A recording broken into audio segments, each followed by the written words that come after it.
Because other states have now passed similar legislation to the proposed voluntary assisted dying bill, it seems time for South Australia to move ahead with the times as well. Compassion for those suffering seems a compelling argument, and so is the appeal to freedom of choice in terms of life's decisions. But these views overlook the inherent dignity of every human life and the consensus within our Western civilization for centuries of the moral imperative to respect and care for human life at all its stages. This bill, soon for debate in the lower house of State Parliament, would shatter this consensus. It's not that long ago that we had a Royal Commission into aged care in Australia, which highlighted serious shortcomings and called for systemic change and further financial resources. With the passing of this euthanasia legislation, what message will we be sending to our sick, incapacitated elderly citizens? Don't be a burden on your family or on society. Your life has no further meaning. You can choose to end it.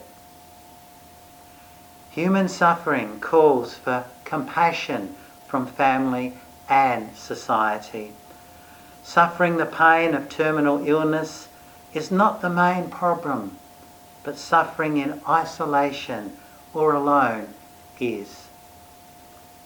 Instead of this legislation, there ought to be far more effort and resources for palliative care, where there is a respect for and acceptance of the dying process, where all required medication can be given to alleviate pain, and where those terminally ill can be surrounded with support, care and love as they face death.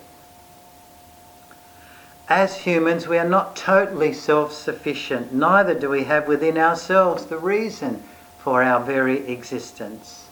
Life is a precious gift to be cherished. We don't choose to come into life. Why do we claim the right to choose when to end it? For others, with others, in the bonds of love, even in the midst of suffering and death, our lives benefit others and have a lasting influence. I encourage everyone to contact their local House of Assembly member and urge them to vote against this bill.